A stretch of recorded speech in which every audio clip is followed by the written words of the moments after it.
जिस उम्र में बच्चे खिलौने मांगते हैं, उस उम्र में इस बच्चे ने रोटी कमाना सीख लिया। एक छोटा सा बच्चा, अयान, 8 साल, सुबह अंधेरे में उठता है।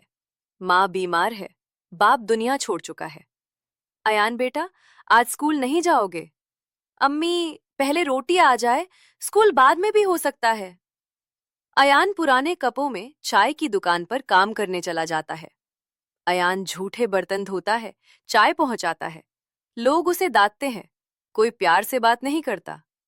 जल्दी कर, टाइम वेस्ट मत कर अयान। चुपचाप काम करता रहता है। उसकी आंखों में आंसू होते हैं, लेकिन हाथों में मेहनत। अयान थका हुआ घर आता है। माँ के लिए दवाई, थोड़ी सी सब्जी। मैं बोझ बन गई हूं ना? नहीं अम्मी, मैं हूं ना, एक दिन सब ठीक हो जाएगा। अयान 12, 15, 8 साल का हो जाता है। कभी गराज, कभी होटल, कभी कंस्ट्रक्शन साइट। हर जगह काम, हर जगह स्ट्रगल। जिंदगी ने सब कुछ छीन लिया, लेकिन माँ की दी हुई सब्र की तालीम बच गई। जिंदगी अयान की ऐसे वैसे ही गुजर रही थी। ना पूरी खुशी, ना पूरा गम। बस सुबह का काम, रात की थकान और अम्मी की दुआ। अम्मी अक्सर कहती थी, बेटा, मैं ज्यादा दिन साथ नहीं रह सकती। तेरे सर पर किसी अपने का होना जरूरी है अयान। बात टाल देता था, लेकिन एक दिन अम्मी ने उसकी शादी करा दी। सादी सी शादी, थोड़े से लोग और अम्मी की आंखों में सुकून।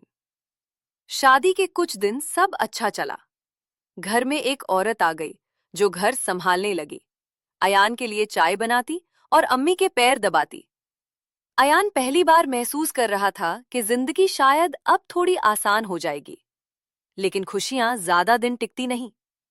एक रात अम्मी की तबीयत ज्यादा बिगड़ गई और सुबह होने से पहले अम्मी दुनिया छोड़ गई।